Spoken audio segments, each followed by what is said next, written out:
Hi there, I'm Molly. And I'm Jamie, and this is our From the Pasture with Hired Hand podcast. For 15 years now, we've been proudly helping breeders promote hundreds of thousands of pedigree livestock with our easy-to-use animal management-driven website software. And let's not forget about Hired Hand Live, where over $1 million worth of livestock is sold online each year. We're excited to bring you market trends, sales data, advice from your fellow breeders, and stories from the ranch. Our software makes managing your website and your animals a breeze, so you can focus on what you love. So let us handle your digital chores while you tune in to another episode of From the Pasture with Hired Hand.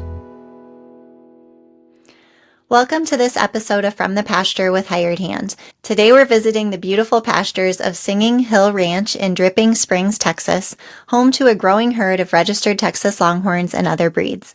I'm your host, Molly Clubb, and I'm excited to take you on another journey into the world of Texas Longhorns and the breeders who care for them with today's guest, Matt King. Thanks for joining me, Matt. Yeah, thanks for having us, Molly. I'm honored and truly flattered to be on the podcast with you. Well, go ahead and just start by telling everyone a little bit about yourself and your journey into Longhorns.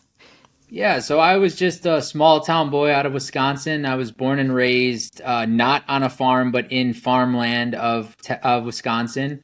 Never have been around livestock, never have been a rancher or a farmer. Actually didn't own my first pair of cowboy boots until a couple months ago when we bought the ranch here. My wife and I have lived here in Austin, Texas for about 11 years now. I run a family office out of Austin, Texas, and then own and operate some businesses that I own. And my wife and I have 3 beautiful kids. My parents moved down here in September of 2023. And so when they moved, I was like, okay, we got to get my in-laws down. And my wife is an only child. And there's a ton of studies out there, by the way, that shows when grandparents are around grandchildren, it actually prolongs their life.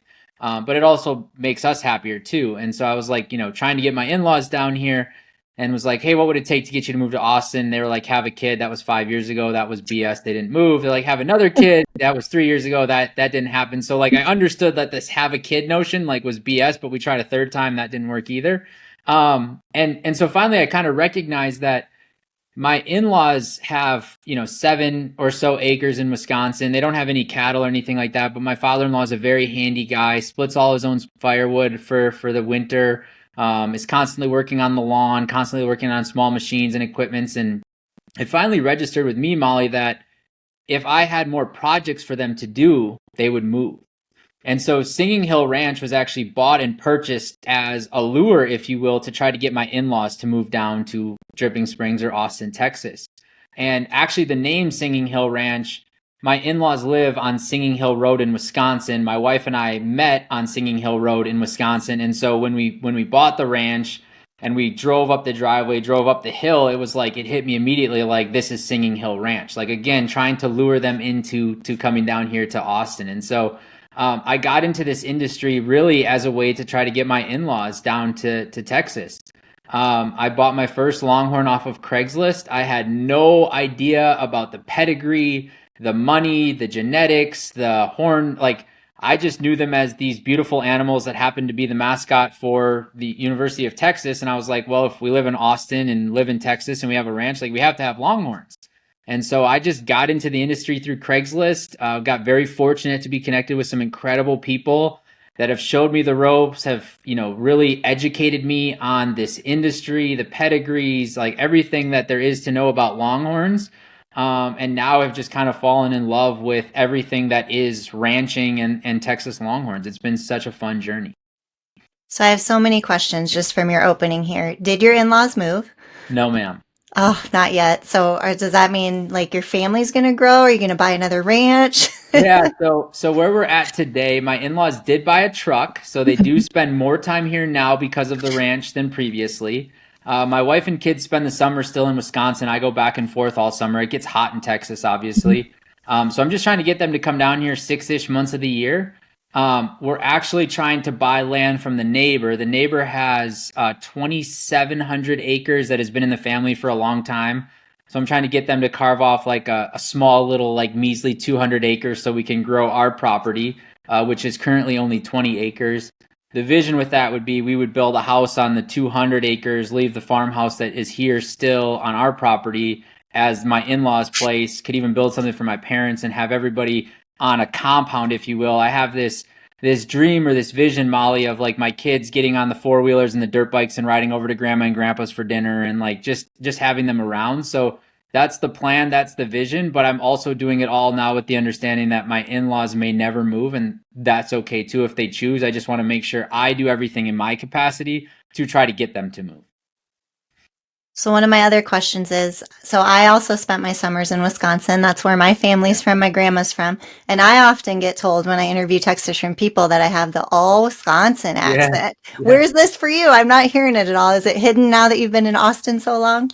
It is hidden. You'll find it in like, things like potatoes or, pajama. Like you'll find it in the words and stuff like that. But I definitely have masked it with the y'all and the Texas thing. I don't have the Southern draw or any of that stuff yet, but I do have the Wisconsin accent that will pop out, especially like when you say Wisconsin, like you kind of get like the Wisconsin like kind of thing. It definitely shows up for sure. So another important question, I feel like, are you a Badger fan or a UT fan? Yeah, so I definitely grew up a Badger fan. Fortunately or unfortunately, the first year we were down here in Austin, we went to a UT game. We actually now have season tickets, and the tickets were on the 50-yard line in the front row. If you've ever been to a Texas football game, you understand this. If you've never been, you won't understand this. Texas football is just different. And so once I went to the UT game, like everything now in the house is burnt orange. Like I'm a Texas fan through and through. I don't even pay attention to the Badgers anymore.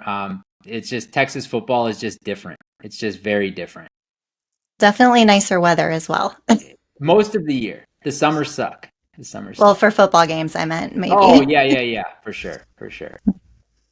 All right. Well, getting back on track here, you responded to Craigslist. You got a few Longhorns. Tell me about how that evolved to where you're at today. Yeah, so it started with 5 Longhorns. So we actually closed on the property while we were in Hawaii. We got back from our trip to Hawaii. There was 10 Black Angus on the property. I had those sold before we actually even closed. So the first day we came out to the ranch was a Saturday. My parents were here, our family friends were here, our kids were here, and the day was just like Christmas. So one moment a tractor gets delivered, the next moment 4-wheelers get delivered, then 1 Longhorn, then 4 more Longhorns. And so it started off as like 5 Longhorns. I'm like, oh, I'll have this cute little herd of Longhorns. And, I was so delusional as to like the catch pen system and the chute I would need. Like I was just delusional. I had no idea what I was doing. And I was like, oh, this one's pretty. Oh, this one's pretty. This one's pretty. And I got very fortunate that one of the cows that I was able to purchase was actually from Ray Webb with Webb Family Farms. And her name is April. And a long story short is I was like kind of getting the itch to add a couple more to the herd. And so I went to my trusty, reliable Craigslist because that was all I knew at the time. And I responded to this beautiful cow on Craigslist at like 10 o'clock at night on like a Friday night with the world's worst like text ever. Like, is she still available? It's like scammer 101 text. And I just, I just moved very quickly. And I got very fortunate that text was to Etan Barham. So Etan and Sandy. And I still don't know to this day why Etan responded to the text, but he did respond to the text. He started asking me some questions. I'm like, yeah, I got this cute little herd. And I sent him the animals I had. And he's like, I sent him pictures because I didn't have hired hands. I didn't have, the horns website. I had none of that stuff. And so he's like, is that cow's name April? And I'm like, yeah, that's April. He's like, I bred April. Like, I know April. Like, so like it was just the crazy, most like serendipitous thing of like he actually knew that cow very well. He knew Ray very well. Him and I got into discussions and conversations. I ended up buying that cow from him as well. And then just one thing led to another, and it snowballed. We actually, of the 5 we originally purchased, we only still have April and the heifer calf that she gave us here when she got on the ranch. But all the other ones I've sold, I've transitioned those off of the property, definitely moved my program in more of like a genetics focused program, understanding conformation, pedigrees, all of that stuff. But it started off as just like a cute little hobby and really snowballed way quicker than I would have ever thought into actually becoming a program. So what did that time frame look like? What span of time are we talking about? 5 months. Okay. So So very fast. yeah, I've got a problem in that, there's this saying in the industry, all hat, no cattle, right? A lot of people in life in general, not just in ranching, but in life in general, uh, do a lot of talking and don't necessarily do a lot of acting. Like it's hard to actually get into action. I struggle with the opposite. I don't really talk, I just go. And so I didn't do any research. I bought five, and then I started meeting Eton and Ray and started learning from all these people. And it was like, okay, cool. Like I got to sell these instantly. I got to buy these ones. Like, and it's been really fast. And so our program, which started at five, is now ballooned up. We have about 22 Longhorns on our property today, and it's all been over the past 5.5 months. So is it like that with everything with the ranch? Like, do you just find yourself very excited and passionate about just all aspects, like making improvements, Yeah. improving the land, that sort of stuff? Yeah, it's like that in all aspects of my life, but it's definitely like that in all aspects of the ranch too. So we got here, it was just an overgrown pasture with crappy fences, and I immediately like started tearing down trees. We've probably cleared, no joke, 300 or more cedars. I then saw the fence lines. I was like, hey, we can move these fence lines and add about 3 acres of pasture, bring everything closer to the house. So we demolished all the fences. We brought the fences closer to the house. We redid all the fences. Then I was like, oh, we need to have different water troughs. So we added water troughs. Like it's been like that for everything. It was like that for the miniature pigs. So I was like, oh, we should get some, mini pigs. Like that'll be fun. And my wife was like, no, no, no. And then she went to a petting zoo at the kids' school, and she's like, there was a mini potbelly pig. It was really cute. I'm like, that doesn't sound like I can buy one, but it does sound like an invitation to buy one. So I went right to Craigslist, bought a mini potbelly pig, no research. Then everybody started giving me crap like, Frankie, which is the pig's name, like he needs a friend. So then I went to Craigslist and bought him a girlfriend. Again, no research. But then all of a sudden it dawned on me, like, these pigs are going to reproduce. Little did I know that pigs reproduce. They reach a reproductive age between 2 and 3 months, and they're only pregnant for like 113 days. So now we're like patiently awaiting 12-ish miniature pig. Like, so all of the stuff in my life is very much go, go, go and figure it out later. There's a saying that I was taught from one of my old mentors, which was say yes and figure it out later. And that's really what I've done with the ranch and with our program here. So going back to the Longhorn specifically and how you're now more focused on pedigrees and genetics, is there anything in your past that kind of parallels that, or were you starting completely from scratch with having to teach yourself, everything about how those breeding strategies would work? Completely from scratch. I mean, there are some parallels in terms of like looking at investments and looking at animals and understanding like the return on investment. But I haven't had any experience in terms of like genetic programs or understanding pedigrees. And, I keep calling them family trees because it looks like a family tree to me. So like I didn't know anything about this, but for me, Molly, like my life has been built on mastery. Like I was a college dropout. I still haven't finished college. I've really built my life off of the motto of find the way or make the way. And so for me to learn pedigrees, I literally took the amazing software that you guys have developed at Hired Hands, went to a bunch of people's websites and started building these pedigree charts for myself in PowerPoint so that I could then print it and build a binder so that I could then write notes next to all the animals. And then I go into the Hired Hand website and I go to the closed lots and I research the animals, and I look at the write-up that comes along with that animals to gain knowledge about that pedigree and, that sire and that granddam. Like, so I'm just teaching myself all of this. Obviously, like Eton has been like invaluable, the amount of information he's taught me. I've been very fortunate to be connected to Randy Murray at New Age Cattle Company. He's taught me a bunch of stuff. I'm really just a sponge for information. And so like I will ask a million questions, and I will actually take action on the information that I'm given, the advice I'm given. But I ask a bunch of questions, and I use that as a way to educate myself, to retain information for myself, but also as a way to like check myself and like the thought process I have around building the pedigrees and going through the programs and understanding like, why did this cow bring that money and this cow brought that money, and why did the horns go this way and why did that horns go that way? And, at the end of the day, they are wild animals. They're not wild, but they're animals. And so there is no perfect science. There is no perfect like analysis.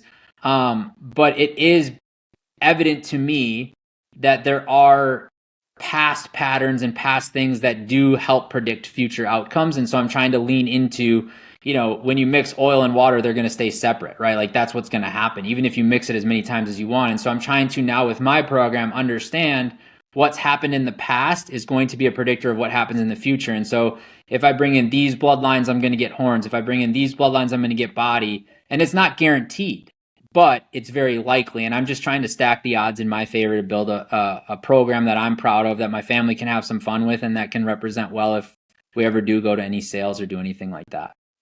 And now a word from our sponsors. Do you sometimes feel like you're the only one who doesn't have it all figured out? Rural life can be isolating, but it doesn't have to be. Welcome to Ag's Most Okayest Farm Girls, the podcast for women who are craving connection, laughter, solidarity, camaraderie, and just overall encouragement in your everyday life and dreams. Each week, your hosts, Annalise, that's me, and Courtney will cover topics such as farm life, mom life, making money online, side hustles, hobbies, sharing on social media, jobs off the farm, and so much more. Us rural gals need to stick together, so saddle up for some fun, real, and unsolicited advice and stories from our everyday farm lives. Grab a drink, we're Ag's Most Okayest Farm Girls, and we're here to help. Listen wherever you find podcasts. Looking for top quality Longhorns and a taste of true Texas spirit? Look no further than Cantera Cattle Company. Our passion for Longhorns shines at Old Gringo Ranch, where tradition meets excellence. Visit us online at CanteraCattleCompany.com and follow us on Facebook, Instagram, and TikTok for the latest updates and ranch life fun. Ready to experience it yourself? Schedule your visit by emailing canteracattle@gmail.com. Remember, God is great, Longhorns are good, and life is crazy. Are you a new Longhorn breeder eager to educate yourself on market trends and sale prices? Stay in the loop with our text messages. Get the latest updates, events, and insider tips on all things Longhorns delivered straight to your phone. Stay informed by texting website to 888-700-8131, then reply with Longhorns. That's website to 888-700-8131. Sign up today and take your breeding program to the next level. From the Pasture by Hired Hand is presented by R3 Hilltop Ranch. Located in Chilton, Texas, R3 Hilltop Ranch has been breeding registered Texas Longhorns since 2006. What began as 3 heifers has grown into our current herd, which you can explore on our website at r3hilltop.com. We're passionate about loud colors, longhorns, and docile temperaments, but it's the easy-keeping, low-maintenance traits of Texas Longhorns that initially attracted us and continue to drive our herd growth. In addition to livestock, we proudly offer certified Longhorn beef products. Visit r3hilltop.com/beef to learn more. Thank you for listening and enjoy exploring our ranch online at r3hilltop.com. So without revealing all of your cards and the knowledge you've attained from all of your hard work, tell me just a little bit about what some of your future plans or your future herd looks like in terms of maybe, color, genetics, I don't know, anything you're willing to share. So like the number one piece of advice that I would give myself starting in this industry is less is more. I got just addicted to it and just started adding, and it was kind of like the spray and pray method of like a little bit of this, a little bit of that, a little bit of this. And I didn't have a vision for what my program was going to become. So if I had to give myself advice going back in time, I would say, hey, Matt, go look at a bunch of different websites through the Hired Hand website. Go understand a bunch of people's programs and answer for yourself, what do you like? Do you like the flat lateral twisty horns, or do you like the horns that go up? Do you like the big body or the small body? Do you like the solid color? Do you like the multicolor? What do you want in your program? And for me, where I want my program to go is I really like that flat lateral twisty horns. Now, I think a lot of people in this industry like that too. But there's just something majestic to it. Like, I have cows on the property right now whose horns definitely go more up. But as I told my dad, who was out here the other day, I was like, we're not kicking any field goals with these cows anytime soon. So like, I want like the flat, lateral twisty horns. I love the coloring. I think they're like, they almost look like art. And so for me in the program where we're going, I like the color. I like things to have a lot of color to them.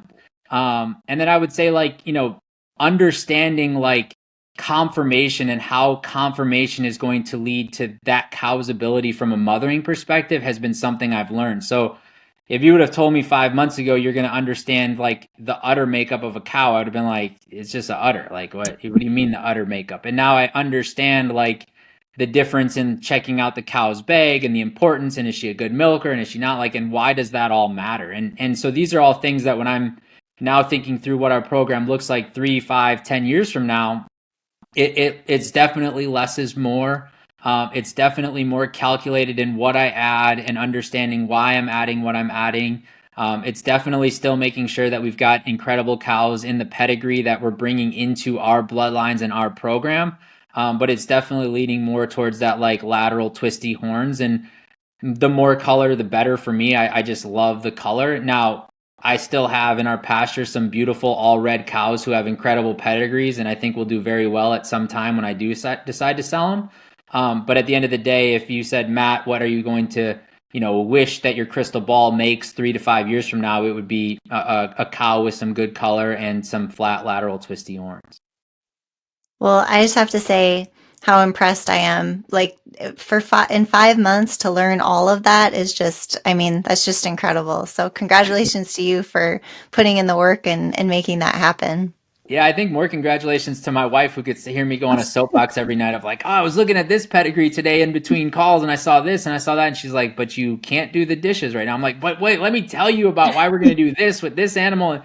And we, one of the cows we have here, he's a little bull calf, and we're in the process of steering him, and we're going to sell him as a steer. And my daughter, 5 years old, is just beside herself. Like this little bull calf striker that we have he's absolutely gorgeous, and he's the most sweet, gentle, like awesome cow that we like. He just comes up to the fence and lets kids love on him and pet on him, hang on him.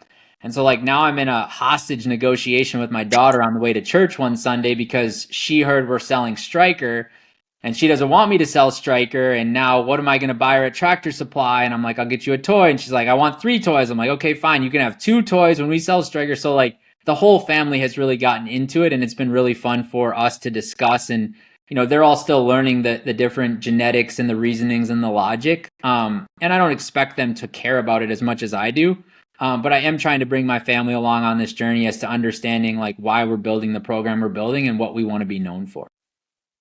Well, I feel like anyone that has a family involved with it, there's always going to be a few cows that are forever cows, right? They're never going to leave your ranch because there's that emotional tie to those first few you got. Yeah, there definitely is one for sure. So April, who we bought off of Craigslist, she had her calf here at the ranch. It was the first calf ever born. And her heifer calf was born in August. And so we named her heifer calf August. But we call her Augie. And April was just an incredible mother in that she almost like told us, you can let your kids pet her. So the day that August was born, she left August by this brush pile, and kind of like walked to the other side of the pasture and like kind of watched us all be able to pet and love on little Augie. And so like August for us is a cow that I can't ever see us selling. I mean, it was the first one ever born here at the ranch. The kids got to pet a day-old Texas Longhorn, which like never in my wildest dreams would I ever have thought would be possible. And so that's the one that I probably would say like no chance she's ever going to get sold. So who are some of your favorites that are more your favorites because of their genetics or their horn set, or maybe they're still calves that are coming up with the breeding you had planned? Yeah, so I was very fortunate to be able to buy a cow from Randy Murray called Golden Vanna. And Golden Vanna had a beautiful heifer calf by side when we bought her, that we've actually named Golden Rose. And Golden Rose is just a beautiful, beautiful cow. We're actually consigning her to the Texas Treasure Sale, which I'm excited to be a part of some of these sales and see what they're all about, because I've never even been to one. But Golden Vanna is one I'm really excited about. We have a cow named Misty that we were able to get from Eton and Sandy that we're very excited about. She's got some incredible horns. She lost about 4.25 or 4.5 inches on each side from some frostbite one year. But she's got some really good bloodlines, really good genetics. We're excited about another cow we actually got from Eton and Sandy called Emmy Blue, who's bred back to catch, that we're really excited about. So we've got like some cows that we're really excited about. And then we've got some cows that gave us incredible babies that we're now ready to move on. So I was fortunate to buy a cow named Casanova's Candy, who was bred or AI'd to Hubble's 20 gauge for a heifer calf. And so we have a heifer calf out of Casanova's Candy, who we call Liberty because she was born on 9/11. And so I'm very excited to keep Liberty in our program, but Casanova Candy will transition out of our program because we've gotten that heifer calf from her. Who are some of your favorites outside of your herd that when you've been doing your genetics research really appeal to you for one reason or another, whether it be bulls or females? Yeah, so there's a lot in this industry. There's a lot of really cool people that I have yet to meet, but feel like I know because I've listened to every Hired Hands podcast you guys have ever done, and I've listened to all of the, from every possible walk of life, like people in Montana all the way to people here in Texas to people in the Midwest. It's been really fun to hear what everybody's up to and hear what everybody's focused on. I'm really excited to pay attention to a cow that Eton and Sandy have named RJF Cowboy Reb. He goes to Cowboy Tough on the top and JP Rio Grande on the top, and then on the bottom is HR Awesome and Rebel HR, Rebel HR is the bull. And I think they just recently measured him at 38 months or something like that. He's already 82 inches tip to tip and throwing off some incredible color. So I'm excited to watch him and what he does in this industry. I love Capital Attire that's in Randy's herd. Formal Attire on the top, Capital Tantrum, I think it is, on the bottom. Like 88.5 inches lateral twisty horns tip to tip at 4 years old. One of my favorite cows, which I actually have co-ownership in one of her granddaughters, one of the granddaughters, is Tempting Call, black and white lateral twisty 95-inch cow at Randy's program, New Age Cattle Company. So there's a ton of cows that I'm really excited to watch and pay attention to. I love watching other people in this industry do well with their program. I love talking to people about their program. I'm fortunate to talk to Eton and Sandy almost daily about what they're doing and the heifer calf they have, or the one that just was born that should have been a heifer but is a bull calf, and what their plans are and how they're thinking about using different things and different bulls and their programs. Like I just love watching other people bring their vision to reality outside of this industry. And so now doing it in this industry has really brought me a lot of joy and a lot of excitement. And so it's really cool to see what people are doing virtually. I've yet to get to a sale, plan to get to the treasure sale, plan to get to the Glendenning Fiesta, plan to start going to some of these things so I can look these people in the eye and shake their hands and just appreciate them and share with them the different knowledge and the different bits that I've heard on Hired Hand of, the importance of having the creep feeder and having the babies have access to the creep, just all of those things that I've learned from just listening to y'all's podcast. I'm excited to be able to see those people, look them in the eye and say wow, you're Bob Loomis, or, oh my gosh, I never would have thought I'm meeting these people. They're like celebrities to me because I've only experienced them in a digital setting. And so for me, they're like professional athletes. They're the best of the industry. So a lot of times with experienced breeders, we ask them what advice they would give to new breeders, but I'm going to kind of switch the question up on you since you've came so far in such a short amount of time. If you were starting over, what wouldn't you do? What would you tell new breeders? Don't do this, or I learned from this. What would that advice be? Yeah, my advice would be don't buy animals without a vision for what you want your program to be. I love nothing more than paying the hay man every time he delivers 18 bales of hay, but it's not cheap to feed your cows hay. And I would tell breeders, have a vision for your program and be very calculated as to the animals you add to your program, understanding that you only have so much land for them to live on. And you can supplement hay, and you can supplement cattle cubes, and you can do the creep feeders. You can do all of these things. But at the end of the day, nothing is quite the same as beautiful green grass for them to graze on. And so I would just say, have a vision for your program, where you want it to go. Understand that it is a long game. I think I got into this industry thinking it was normal business where I can just muscle my way and accelerate the pace by which I can accomplish everything I want to accomplish. And you can do a little bit of that, but at the end of the day, it still takes a cow 9 months to have a baby, and it still takes that heifer calf 13 to 14 months to be able to be bred, and then another 9 months to give you another offspring. And so, you're getting into this industry for the long game, and I didn't recognize that. The other thing I would say is like really have a plan as to how you are going to catch and work your cattle. I've been very fortunate that when we've worked our cattle, I've never done it with my wife, but I do understand that would be a quick way to divorce if I wanted that.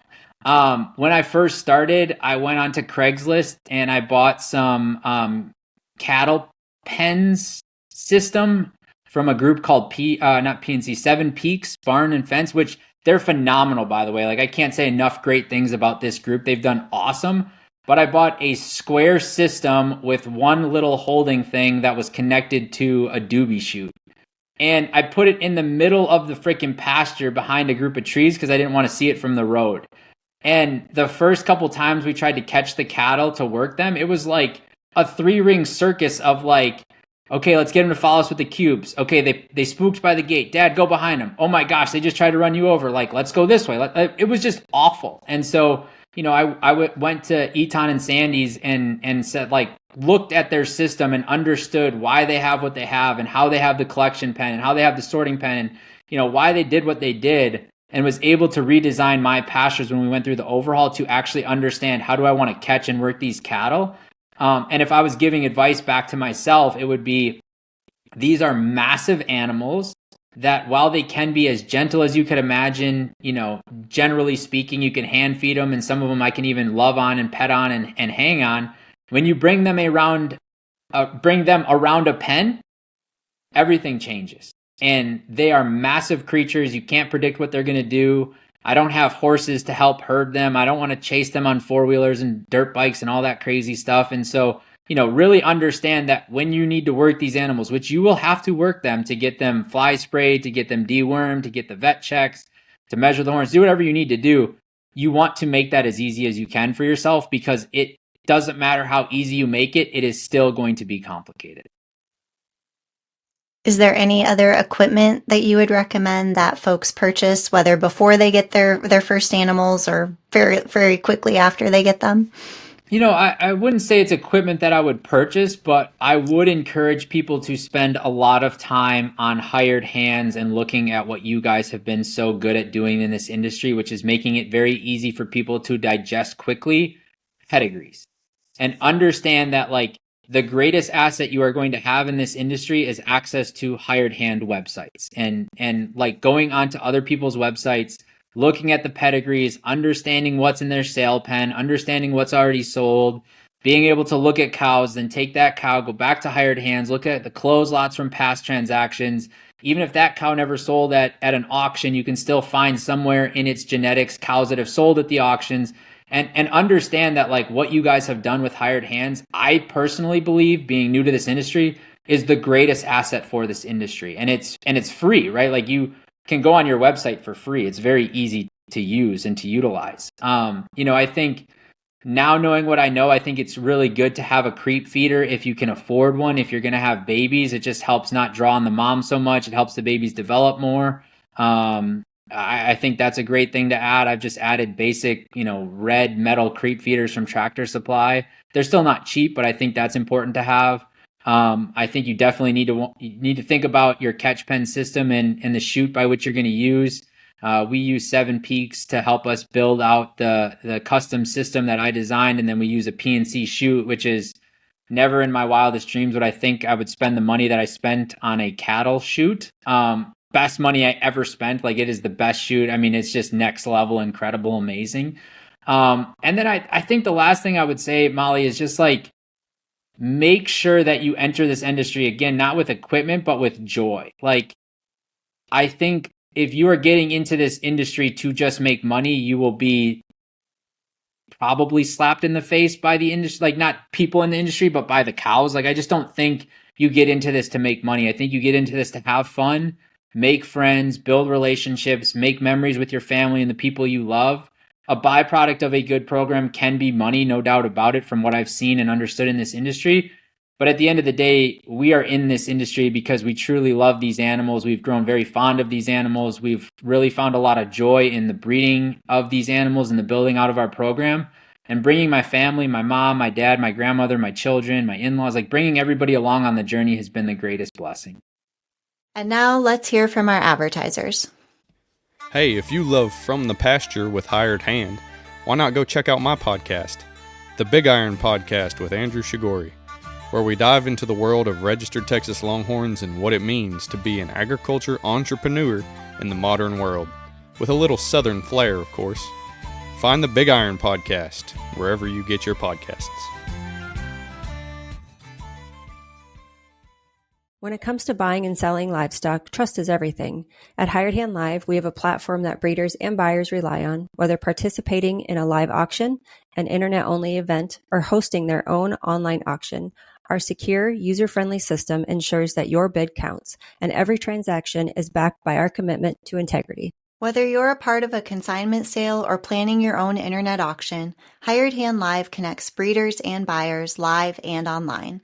Discover why breeders trust us with their livestock auctions. Visit hiredhandlive.com today.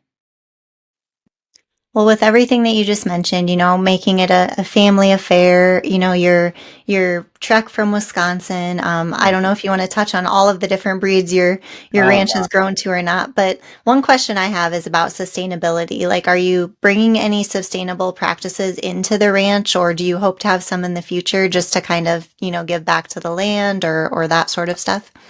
Yeah, so we do pasture rotation now. We've been fortunate to be able to divide up our pastures to be able to rotate the cows and try to protect the land. We have cleared out a ton of cedar trees, so my hope is that the grass and the oaks will thrive more. We've got some beautiful multi-hundred-year-old oak trees on the property in the pasture, so my hope is to be able to do that. We drag the pasture every 2 months so that the manure gets worked back into the ground to try to make the soil the best we possibly can. And then we're just utilizing all of it to our land for the most part to be grazed by animals. So again, I'm doing this for my family. I'm doing this for the memories we can make together. My kids' first business is they sell farm fresh eggs. We have about 40 chickens. That was a whole nother story for a whole nother day on what we learned about chickens, but we have like a really cool system for the chickens now. I was delusional in thinking it would be cool to have zebras because I didn't know you could own a zebra. So why not own 2 zebras? So we have 2 baby zebras that are about 18 weeks old at the time of recording this.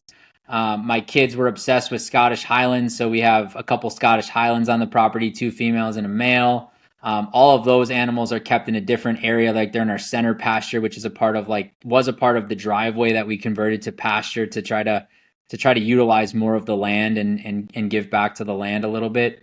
But I'm always trying to just protect and preserve the land the best I can. And I say that sort of like delusionally now as I have 22 longhorns grazing on most of the grass. But we planted 2,000 pounds of winter rye this past winter. We're going to overseed this summer. We're going to rotate the pastures. We're looking at acquiring more land so we can, graze on more land. And then really just focused on the oak trees. So like in Texas, like these live oaks are absolutely gorgeous. They're massive and they're beautiful trees. But in Texas, cedars are, they spread like wildfire and they go underneath these oaks and they choke out the oak and they take all the water from them. And so being able to just clear up our fence line, clear up our lines of sight, be able to look at the beautiful hill country, be able to look at these beautiful oaks, like all of those things I'm taking a lot of pride in to try to maintain this land as naturally as we possibly can. Well, I'm not sure how much you want to share about the personal side of your life, but you have a wealth of experience in marketing. What can you share with us, I guess, about what you're excited about when you can start to market the fruits of your labor in terms of the genetic research you've done and the animals you want to put your brand on and that you're breeding? Yeah, so we did our first branding recently. That was a totally different experience. Like I had this delusional belief that I was going to have a level out there and we were going to do a chalk line on the animals and we were going to make sure everything was square and it was going to be beautiful. Like, wow, was I in for a rude awakening there? Like that was delusional. But for me, again, like it's all about making memories. And so, when we go to the first auction, like my in-laws are already coming down, my parents are going to go with us. We're going to take 88-year-old grandma. Like for me, it's all about the memories. And so like when I think about marketing or telling the story of what we're doing and the animals we have, I think about just like being totally raw and honest about what's going on and what we're doing. And like, I think the best way to market your animals is just like the love you actually have for them and the pride that you have in the program that you've built. I think, you can do things like create these beautiful flyers or these cool videos and hype, you can hype it as much as you want, but there's nothing quite like just telling the actual story of like, this was the first heifer ever born on our property and she was bred back to this incredible, like being able to articulate those stories, I think is the best marketing that anybody can do. And the only way you can do that is if you really truly understand the breed and the genetics and the programs. And this goes back to this kind of breeding, and this goes back to that kind of breeding, and this one's in this genetics, and this one's in this. Like, so for me, it's all about like the story, and really articulating it. And candidly, like most of the things I like to do, I like to fly below the radar. I don't really like to tell people what I'm up to.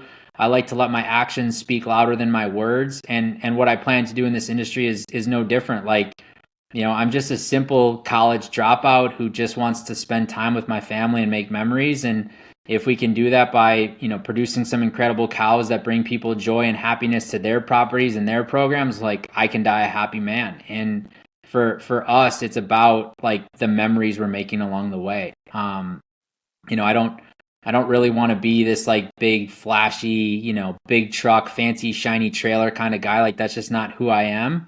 I'd rather just show up humble, hat in hand, be there to serve, be there to learn, help people. If I can take the knowledge that people like Eton and Sandy have given me and pass that on to one other person, like I will have done myself proud, and I will have given them the greatest gift that I've already received, which is people's time, people's knowledge, and people's love for this industry. That's a great answer. Have you put the power of social media to work at all for Singing Hill Ranch? Sort of, but not really. So when we bought the ranch, like I was like, oh, I'm going to start sharing some of this on my social media. And I have like, a whole other life that I run too. And so I have a team that manages my social media, do some speaking, working on a book, like doing all these other things. And so I was like intertwining my personal business life with the cow. So it'd be like post about what I'm doing. And then all of a sudden be like, let me introduce you to this flat lateral twisty horn. And like my team was like, nobody cares, dude. Like you love this stuff, but nobody else cares. And so they started making me post everything to Singing Hill Ranch's Instagram. And it's just like us sharing moments. Like over Christmas this past year, we had 15 families, 30 kids come out. We had a Santa Claus come out to the ranch. They did story time on hay bales. The kids were feeding the goats, cattle, like everything. And so those are the things that I'm sharing on social media. I'm not necessarily sharing what I'm doing with my program. The funny thing is we created this Singing Hill Ranch Instagram, and when the zebras came, we like posted and shared about them. And my insurance agent reached out to me and said, hey, we are going to have to find you new insurance. I was like, okay, No. like more, what's up? He's like, the underwriter actually went to your social media page and then went back to the ranch page and is asking if you own the zebras because they don't insure properties that have zebras on it. So like, it's actually come back to like bite me a little bit. Now, I finagled my way to manage that process and not lose insurance coverage and find a new provider and do all those things. But like the power of social media, I haven't really even tapped. I've only tapped it as a way to gain knowledge, as a way to learn from people, and then as a way to share like the stories and the memories that are being made here, not necessarily what we're doing with our program. So sticking on the topic of internet, have you participated in any of the Hired Hand live sales, whether it be the live auctions or maybe, a dispersal or the monthly sale? I look at every monthly sale like religiously. I've been contemplating about putting a cow or two in the monthly sale just to participate and be a part of it. I did participate in the New Age Cattle Company Black and White sale. Purchased alongside of Eton and Sandy a cow and a heifer calf that came at side from that sale. So I have participated in those sales. And then I've watched like a hawk every sale that's happened, that you guys do such an incredible job of taking what's going on, in the auction barn or at the actual sale, and like live updating the website. And so I'm like on a Saturday glued to my phone watching the bidding and what's going on. And I'm like, oh my gosh, that cow went for 30 and this one went for 16. And ooh, I thought that one would have done better than 12. I wonder what happened. Like, so, now I'm really understanding what's going on, because I've like, as a spectator, been watching everything like crazy and really like become obsessed with it. And plan to now, get involved with some of the sales, sponsoring part of the treasure sale. Excited that that's going to be in the hill country here in Texas. Plan to participate in the Glendenning Fiesta. Excited to go see what they're up to and what they're doing and be a part of that. And then really looking forward to getting to some of the bigger ones in Fort Worth, whether it's the Hudson Valentine sale or the Legacy sale, or like other ones where it's just like everybody in the industry is talking about them. And I've participated on them virtually, whether like in live time or going back and looking at the auctions and seeing what was pulled and what wasn't pulled and what sold and stuff. And so now to be able to go and show up at these things and actually like understand what's going on, I'm really looking forward to. Well, I have to warn you, for as exciting as it might be to bid online, when you bid on in person for that first time, or even win the cow you're bidding on in person for the first time, it's going to be a whole nother experience. So just prepare. Yeah, I've already told my wife the first auctions we go to, we are absolutely not buying a paddle or getting a paddle. We're not taking any money, because I just know who I am in my nature. I'm a very competitive human. And if I fall in love with an animal, I'm going to end up spending way more money than I want to be spending. And I'm going to get into like bidding wars that I have no business bidding wars around. So I already know, like, when I go there, none of that will be true. I'll have a paddle in my hand in the first 5 minutes and I'll have bought way more cows than I know what to do with. But I'm trying to hold steady on saying, like, we have enough animals here at our property right now. We have enough expecting. We've got some for sale. We're working on, trying to get rid of some of the cows who, candidly, if we had more land, would never go anywhere. Like, we bought them for a reason. I like how they look. I like their genetics. I like their pedigree, but we're trying to preserve this land. And so I really need to focus on maintaining a herd size of somewhere between 15 and 22, and understanding that those babies keep coming every year. And so I've got to make sure that I'm constantly recycling so that I can protect the land and protect the program that I'm trying to build. Well, I have to tell you, some of those sales will accept this instead of a paddle if you don't have one or one of this. So Don't tell me that. I'm not wearing a hat. I'm going to make sure no hats, no hands, nothing. I'm going to be I just want to be a passive participant and watch. Well, one more marketing question before we change gears here. What, as a new breeder or someone who was looking to do research and get into the breed, what was your biggest pet peeve when you would visit a website and couldn't, find what you were looking for, or what turned you away quickly? Yeah, I would just say my biggest pet peeve, and don't go to my website because I probably am guilty of this pet peeve, but it's like a lack of story around the cow. Like, I love the suspense and like the mystique of there being no description and no measurements and no progeny. Like, I like that mystique in a sense, but for the new people in this industry, like, one of the best ways I think that we can educate new people in the industry on the programs and the genetics and stuff is having really good hired hand websites with updated measurements, with the progenies, with the pedigree, and then with the story around the animal. Like, where did the mom come from? What did the dad look like? Like having that narrative, I think, brings it all way more to life. I was super naive in getting into this industry and just assuming like everybody's measurements would be legit and nobody would be like falsifying stuff and, all of that stuff. And, I think at the end of the day, my whole entire life, Molly, has been built on relationships and reputation. And I think like one of my pet peeves getting into this industry is a lot of people in this industry really pride themselves on the reputation and on, sort of understanding that their word is all we have at the end of the day. But like any industry, there's people here that are just trying to make money. And so you just got to make sure you look out for yourself. And you have really good people in your corner, whether that's just through listening to the Hired Hand podcast like I was able to, or whether it's like meeting great people through Craigslist like I was able to. Like, make sure you have good people in your corner that will truly help you navigate this industry, for the only reason as to they care about you and they care about you as a human. Like, like everything, there's always people trying to monetize stuff, and I don't shame them. I don't blame them. Like, I think everybody needs to make money. I think that's great. But I don't think at the expense of a newcomer in this industry. Like, the one thing I would say that I'm most excited about being in this industry, generally speaking, is the people I've met here have been so freaking awesome. Like, even from you guys, like emailing you guys like, hey, I have no idea what I'm doing. How do I do this? Like, emailing the TLBAA and saying like, I got no idea how to use this website, or what do I do with this certificate you just sent me? Like, everybody that I've talked to has been so giving of time, of information, of knowledge.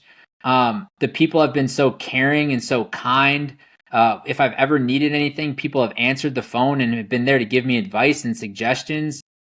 And like, there's a Longhorn Facebook group. Like, I spend more time in the Longhorn Facebook group on Facebook than I do anything else, because there's just people constantly posting in there. This is the lick tub to use. This is the creep feeder to use. What do you guys use for a shoot? Oh, I use this one. Here's why I use that one. Here's where I go here. Here's how I did this. Like, there's so much knowledge that's just being shared freely in this industry. Like, it's so cool to be a part of, and to be around people that are just so giving and so generous has been so neat for me to be around.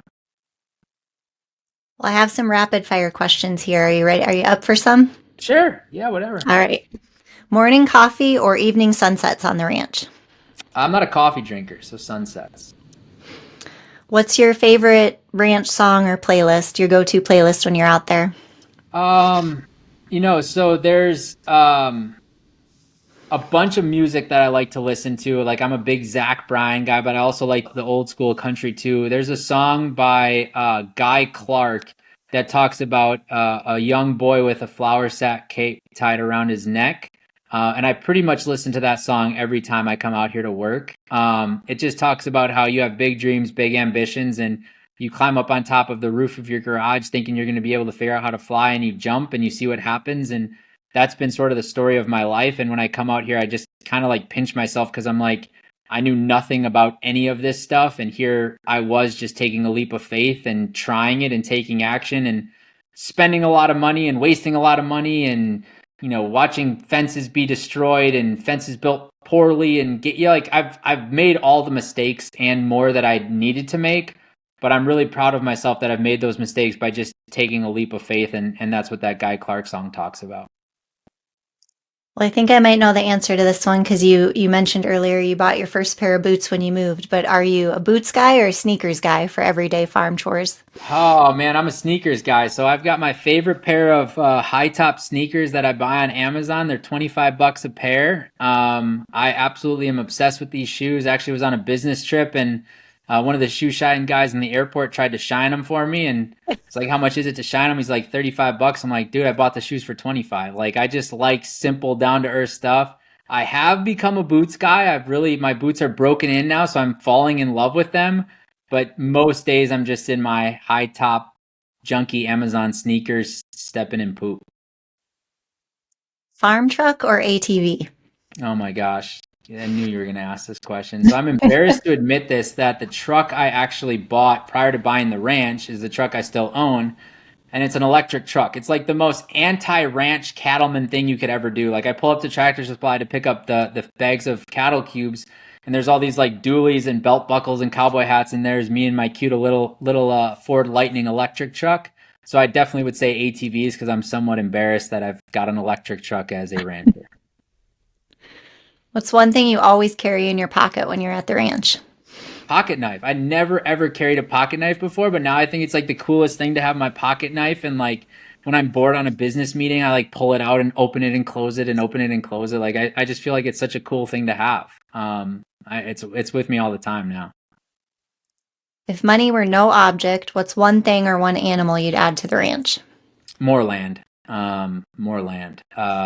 It's like really the only limitation to your program outside of money, obviously, is land. And even, if you buy the right animals and breed them correctly, like, money becomes less of a limitation. You're just going to need more time. But for me right now, it's land. It's all about land. Favorite farm movie or TV show? I've never watched Yellowstone, but I'm trying to get into it. to learn about this industry. Actually, so I'm like a super big morning workout guy. So I have like a very strict morning workout, sauna, cold plunge routine. And every morning on the treadmill, I watch YouTube videos of like ranches in Wyoming and cattlemen here and stuff like that. And so it's not necessarily a show, but I love watching like these YouTube documentaries that are just like put together on like a real small budget that talk about these multi-generational farms and like the branding day and the sale day and the, you know, like the calf day. Like I've become obsessed with learning about this industry through watching other people and on YouTube, honestly. All right, last one here. Let's go with, let's see, what would be the go-to hashtag for your farm? Honestly, it would be no hat, all cattle. Like, I don't wear a cowboy hat. I look stupid in cowboy hats. I wish I looked better because they are cool. But when you really think about the meaning of that saying, like, less talk, more action. Like, just no hat, all cattle. Like, just keep taking action, keep moving forward. Well, is there anything I haven't asked you that you want to share with our listeners before we finish up here? You know, like the last thing I would share, and I've touched on this a bunch, but like find a good mentor in this industry. And there's a bunch of them that I've experienced. It seems like everybody in the industry that I've come across has been very giving of their time, of their knowledge. You know, I truly believe that service is the Trojan horse to knowledge. So if you show up and serve the relationship and serve the mentor, they in turn will give you the knowledge and the experience that you need for your program. And like the other thing I would say, and I've touched on this a bunch too, but I just cannot express to you how grateful I am for what you guys have done at Hired Hands. Like being able to go to those websites, seeing the pedigree, being able to quickly click and go to this website and then that website. And the next thing you know, I'm on a breeder's website that I've never even heard of, and I'm learning about their program and their animals and their pedigrees that they're having. Like, it's been just really, really cool for me to get a crash course in learning. And so I'm just super grateful for what you guys have done with Hired Hands and how you guys have thought about building out the linkability to the animals and back to the programs and the pedigrees and the progenies and all that stuff. And it's just really been fun. It's just really been fun. Well, thank you very much. I feel like we need to put like a disclaimer that you weren't paid for your opinions, because I feel like you said some very kind things. No, we really appreciate it, and that's what we love about it, is that folks enjoy using it. So thank you. Yeah, no, it's honestly, it's honest for me. I mean, there are some people that are very fortunate to be raised in this industry. Like they were bred in this industry, right? They've been around it their whole entire life. They were looking at, you know, conformation at age 5 and understanding a straight back and the flat stomachs and like the foots and the hoofs and the udders. Like they were understanding all of that stuff at a young age. For someone like me, who's come in here with absolutely no experience, I don't know how I would have done it if it not be for the mentors and the relationships that I've built with the Barhams, and also the website, Hired Hand. Like the amount of information that is available, like I literally I would be embarrassed to look at like my screen time on my phone, but I probably spend more time looking at Hired Hand than anything else on my phone besides my email. That's awesome. It's crazy. I mean, again, I'm kind of embarrassed to admit it, but like literally it'll be a Saturday night. We get the kids to bed and my wife's like, "What are you looking at?" I'm like, "Oh, just looking at, you know, this breeder's website." Like, "What do you mean you're looking at M7 Longhorns?" I'm like, "I don't know. I'm just trying to see what they got. They got this cow in the sale." And I want to like, she's like, "You got to get a life, dude." I'm like, "No, like this is my life." There could be worse things, right? There could be worse things. Well, thank you so much for taking the time to join me today. And thanks to our listeners for joining us on From the Pasture with Hired Hand.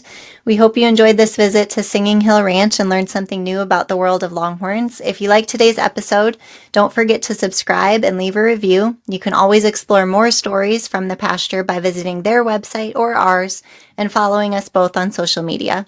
Until next time, remember to appreciate the pastures you roam and the traditions that make them special. Imagine updating your website and managing your animals at the same time without needing tech experience. With Hired Hand software, it's that easy. Our user-friendly platform is designed specifically for breeders, allowing you to keep your site fresh and your animal records up to date in just a few clicks. Let us simplify your digital chores while you focus on what you do best. Visit hiredhandsoftware.com and see just how easy it can be.